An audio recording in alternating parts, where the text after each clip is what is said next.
먹빛 다방에 오신 걸 환영합니다. 오늘은 31살의 나이로 요절했지만 한국 번역문학의 독일 문학이라는 새로운 지평을 연 번역가이자 수필가 전혜린을 이야기하려 합니다.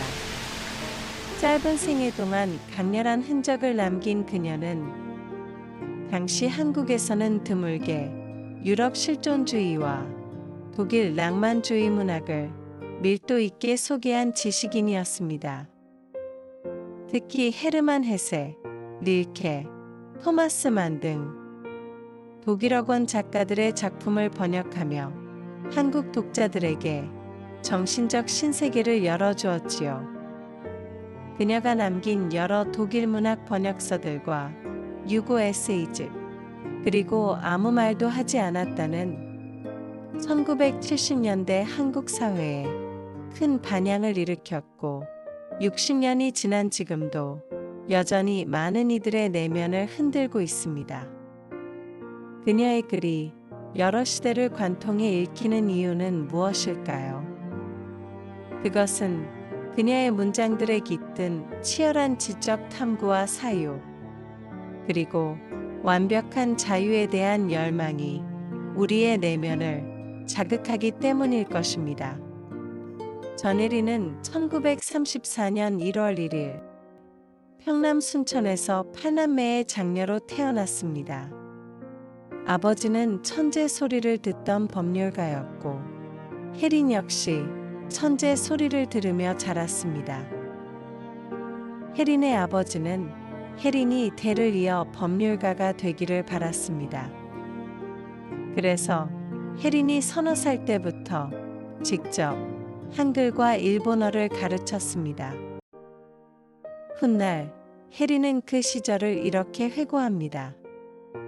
나를 무제한으로 사랑하고 나의 모든 것을 무조건 옹호한 아버지를 나는 신처럼 숭배하며 믿고 따랐다. 초등학교 1학년 아버지를 따라 신의주로 이사한 혜린은 천혜의 자연과 아버지의 자상한 교육 속에서 어린 시절을 보냅니다. 유년기, 그것은 누구에게나 신학원이라고 한 그녀의 말이 자연스레 겹쳐지는 시절이었습니다. 1946년 서울로 올라온 혜린은 경기여중에 입학합니다. 그 시절 그녀의 일기장에는 이런 글이 남아 있습니다. 절대로 평범해져서는 안 된다. 완전한 환희나 절망, 무엇이든지 잔물이 섞이지 않은 순수한 것에 의해 뒤흔들려 보고 싶다. 모든 평범한 것, 목적 없는 것, 무기력하고 비굴한 것을 나는 증오한다. 자기 성장에 대해 아무 사고도 지출하지 않는 나무를 나는 증오한다. 순수함의 절정이던 10대 시절, 혜린은 이미 뚜렷한 자기인식을 지닌 소녀였습니다. 1950년 한국전쟁이 발발하자 혜린의 가족은 부산으로 피란을 갑니다. 그리고 피란지 부산에서 아버지의 뜻에 따라 서울대 법대에 입학합니다. 당시 수학은 0점에 가까웠지만 언어와 인문 과목이 빼어나게 우수해 합격했다는 일화가 전해집니다. 그러나 법학은 그녀의 길이 아니었습니다. 물리대를 기웃거리며 오든과 엘리어트 등의 강의를 도강하던 혜린은 독일 문학과 철학의 세계에 매료됩니다. 그런데 한국에서 느끼는 배움의 한계, 괴테와 실러, 카프카의 언어를 본고장에서 직접 만나고 싶은 열망 때문이었을까요? 혜린은 독일 유학을 결심합니다. 1955년 10월 대학 3학년이 된 혜린은 미넨행 비행기에 오릅니다. 아무도 없는 비행기, 미넨 교외에 내렸을 때 나는 울고 싶도록 막막했다. 그날의 회색빛 하늘은 앞으로 몇 년 동안이나 나를 괴롭힐 물기에 가득 차 있었다. 혜린은 춥고 어두운 날씨에 질려버렸습니다. 공항버스에 올라 기사에게 돈 쥔 손을 펴보이며 1마르크만 가져가 달라고 말했습니다. 해리는 미넨 대학교 부근 슈바빙에 하숙을 구합니다. 슈바빙은 칸딘스키와 클레의 그림, 릴케의 시가 숨쉬던 공간이었으며 수수한 옷차림의 젊은이들이 커피나 맥주 한 잔을 앞에 두고 끝없는 토론을 벌이던 예술의 거리였습니다. 어스름 해질녘이면 자전거를 탄 할아버기가 짙은 안개를 헤치며 나타나 긴 막대기로 가스등 하나하나에 불을 켜는 모습은 전통적 삶을 지켜가는 슈바빙에서만 볼 수 있는 몽환적 모습이기도 했습니다. 회색 하늘, 검은 옷, 가늘게 내리는 비, 낮게 내려앉은 하늘 아래서 외투 깃을 세운 채 칸트와 니체를 논하던 대학생들의 차가운 이성과 절제된 빈곤은 전후 한국의 무질서한 가난과는 다른 차원으로 해린을 유혹했습니다. 마주하는 모든 것이 무채색인 슈바빙에서 해린은 문학과 철학의 세계로 흠뻑 빠져듭니다. 하지만 아버지가 보내주는 생활비는 늘 부족했습니다. 공부하는 틈틈이 싸구려 번역 일을 했지만 그조차도 구하기가 힘들었습니다. 당시의 궁핍을 해리는 이렇게 적었습니다. 돈이 완전히 떨어져 생애 처음으로 일주일을 굶어봤다. 그러나 죽지는 않더라. 물은 마셨으니까. 니체와 루살로메를 동경한 해린에게 뮌헨은 학문적 자유의 공간이었지만 동시에 깊은 우울의 공간이기도 했습니다. 외로움과 궁핍, 회색 날씨 속에서 해리는 한 차례 자살을 시도하기도 합니다. 1956년 해리는 결혼하고 출산도 합니다. 그러나 생활은 달라지지 않았습니다. 아이를 업은 채 살림을 하며 번역과 공부를 이어가야 했습니다. 그럼에도 해리는 이렇게 말합니다. 우리는 젊었고 행복했다. 먹거나 입는 것보다는 책을 사고 읽는 것을 중시하는 우리의 근본적 공통요소는 그대로 유지되었다. 책 한 권 값이 수입의 반을 넘어도 우리는 한 번도 주저해 본 적이 없었다. 1959년 해리는 독일에서 학위를 받고 귀국합니다. 모교인, 경기여고, 서울법대, 이화여대에서 강의하며 번역에도 몰두했습니다. 해린에게 번역은 단순한 언어의 변환이 아니었습니다. 존재에 대한 고통, 사랑, 고독, 자유, 죽음 같은 문제를 자기 삶의 정면으로 맞닥뜨리며 써내려간 문학적 통찰이었습니다.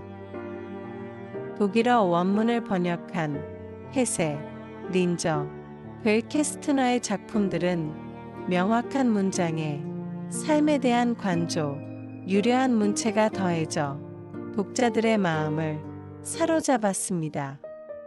그러나 귀국 후 얼마 지나지 않아 해리는 구태의연함에 매몰돼 전통적 가치를 강요하는 한국 사회에 답답함을 느낍니다.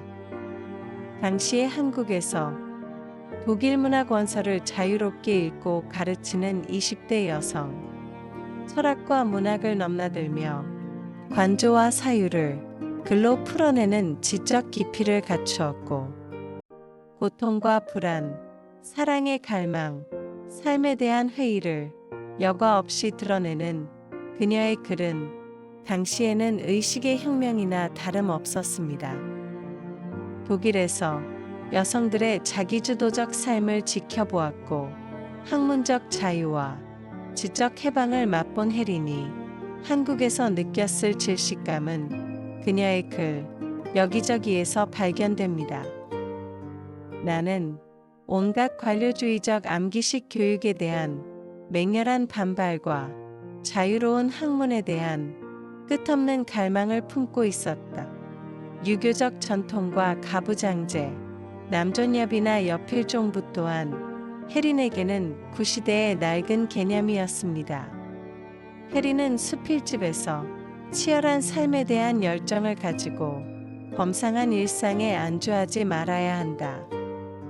이상을 향한 동경을 버릴 때 인간은 현실이라는 울타리 안에서 자족하는 돼지가 되고 만다며 당시의 문여성을 향해 인식의 전환을 권유하기도 했습니다. 1964년 해린은 30살의 나이로 성균관대 조교수가 됩니다. 여성 학자로서는 드문 성취였습니다. 그리고 그해 남편과 합의 이혼을 합니다. 1960년대의 한국은 정치적 격동기였습니다. 4.19 혁명의 함성이 채 가시기도 전에 5.16 군사 쿠데타가 일어났고 1964년에는 6.3 시위가 거리를 뒤흔들었습니다. 군사정권의 서슬퍼런 감시와 국가주의는 사상의 자유마저 억압했습니다. 해린은 정치적 혼란과 부자유, 이상과 현실 사이에서 고뇌합니다. 서울대 근처 한림다방에서 줄담배를 피우며 동료들과 토론하고 명동의 작은 술집, 은성에서는 늦도록 고독과 싸웠습니다. 함께 있던 누군가는 독일에서 갓 귀국한 해린이 한림다방에 들어설 때의 모습을 이렇게 표현했습니다. 검은 정장 차림에 검은 스카프로 목을 감싼 그녀의 태도는 당당했고 눈빛은 날카로웠으며 더 깊어지고 형형해져 있었다. 그런 해린에게 고독은 분리될 수 없는 그림자 같은 것이었습니다. 정체성 혼란도 따랐습니다. 독일에서는 흔치 않은 동양인 여성이었고 한국에서는 분방한 서구적 개인주의자였습니다. 대중을 매혹시키는 문학적 감수성과 시대를 앞선 문제의식을 지닌 드물게 뛰어난 작가였음에도 주류 문단에서 제대로 인정받지 못했습니다. 미넨의 안개 속에서는 한국을, 서울의 어수선함 속에서는 미넨의 슈바빙을 그리워한 해린에게 한국은 우울증을 불러올 만큼 지독한 향수였지만 고국에서의 현실은 고독의 감옥이나 다름없었습니다. 이혼 후 해린은 자신의 강의를 듣던 연하의 제자와 열렬한 사랑에 빠집니다. 시를 쓰고 편지를 주고받으며 서로에게 경탄했고 서로를 찬미했습니다. 그러나 어느 날 제자의 시골 어머니가 해린을 찾아와 무릎을 꿇고 애원했습니다. 아들과 헤어져 달라고. 제자는 자신에게 가문의 꿈을 걸고 있는 어머니의 간청에 무너졌습니다. 해린은 시니컬한 미소를 지으며 말했다고 합니다. 내가 날아올 땐 독수리인 줄 알았는데 날아가는 모습을 보니 참새에 지나지 않았어. 누구보다 고독했고 사랑이 절실했지만 그녀의 사랑은 늘 이별로 끝났습니다. 운명은 아무도 예측할 수 없는 곳으로 우리를 데리고 간다. 우리의 의식은 우리가 생각하는 것처럼 자유롭지 않다. 우리가 생을 형성하는 것이 아니라 생이 우리를 형성하는 경우가 대부분이다. 한국에서도 독일에서도 천재성을 인정받았지만 해린은 어디에도 속하지 못하는 이방인이었습니다. 한국의 현실은 답답했고 독일은 너무 멀고 달랐습니다. 시대를 앞선 천재, 자기주도적 삶을 추구하고 글을 쓰며 지적 탐구에 몰두했지만 이혼한 여성, 당시의 한국 사회는 그런 여성을 받아들일 준비가 되어 있지 않았습니다. 제자와의 사랑을 가로막은 시골 어머니는 단순히 한 개인이 아니라 당시 사회의 상징처럼 여겨집니다. 1965년 1월 6일 새벽 4시, 해리는 누군가에게 편지를 씁니다. 나는 왜 이렇게 너를 좋아할까? 너를 단념하느니 죽음을 택하겠어. 너를 몇 시간만 못 봐도 금단 현상이 일어나는 것 같아. 너의 똑바른 성격, 거침없는 태도, 남자다움, 총명, 활기, 지적 호기심, 사랑스런 얼굴. 나는 너의 모든 것을 사랑한다. 조르주 상드가 미세와 베니스에 간 나이인 것을 생각하면 아직도 나는 좀 더 불태워야 한다고 분발해본다. 나의 지병인 페시미즘을 고쳐줄 사람은 너밖에 없어. 생명의 애착을 만들어줄 사람은 너야. 사랑이란 무엇일까? 한 개의 육체와 영혼이 분열하여 산소, 수소, 질소, 염, 기타의 각 원소로 분열하려 할 때 그것을 막는 것이 사랑이다. 내가 원소로 환원하지 않도록 도와줘. 정말 너의 도움이 필요해. 나도 생명 있는 뜨거운 몸이고 싶어. 가능하면 생명을 지속하고 싶어. 그런데 가끔 그 줄이 끊어지려 하는 때가 있어.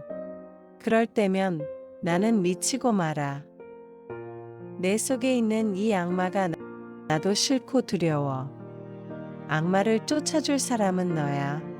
나를 살게 해줘.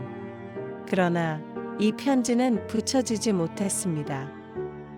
고독과 허무감 속에서 사랑을 통해 생명력을 유지하려 했던 해린. 그러나 그녀의 사랑은 번번이 좌절당했습니다.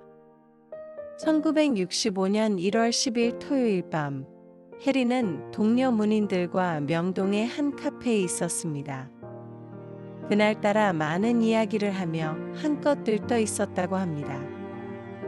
술자리 중간중간 누군가에게 전화를 걸었습니다. 만나고 싶다고, 왜 안 오느냐고 화를 내기도 했습니다. 그러면서도 사람들을 붙잡으며 2차를 가자고, 3차를 가자고 보챘습니다. 하지만 시간이 늦어질수록 사람들이 하나 둘 자리를 떠나고 정말 어쩔 수 없게 되자 혼자 되는 게 두려운 듯 괜찮아 라고 혼잣말을 하며 쓸쓸한 표정으로 돌아섰습니다. 그날 해리는 옆에 있는 동료에게 들뜬 소리로 말했다고 합니다. 새 코날 40알을 확보했어. 다음 날인 1965년 1월 11일 일요일, 31살의 해리는 생을 마감했습니다. 31살, 너무 짧습니다. 동시에 31살까지 그렇게 치열하게 산다는 건 얼마나 큰 에너지를 소진하는 일이었을까요? 그녀가 남긴 번역서들, 에세이들을 보며 살아있었더라면 한국 문학과 사상에 얼마나 큰 영향을 미쳤을까 하는 아쉬움이 큽니다. 전혜린, 그녀는 단순한 번역가가 아니라 자신의 존재를 문장으로 태우며 살다간 불꽃 같은 작가였습니다. 지금도 그녀의 글을 읽으면 지적인 울림과 생명의 애착, 시대를 잘 못 만난 천재의 비극성이 동시에 느껴집니다. 전혜린이 떠난 후 그녀의 글들이 모아졌습니다. 유고 에세이집, 번역서들, 강의 노트들, 편지들. 사람들은 그제야 깨닫습니다. 그녀가 얼마나 뛰어난 작가였는지를. 그리고 60년이 지난 지금 2026년에도 그녀의 책은 여전히 읽히고 있습니다. 서점에서, 온라인에서 젊은 세대가 여전히 그녀의 글을 찾습니다. 왜일까요? 전혜린의 자아찾기와 치열한 실존적 고뇌는 오늘을 사는 우리에게도 여전히 유효하기 때문일 겁니다. 비록 짧은 생을 뒤로하고 떠났지만 그녀가 남긴 치열한 문장들은 수십 년이 지난 지금도 우리 가슴에 남아 잠든 정신을 일깨우고 있습니다.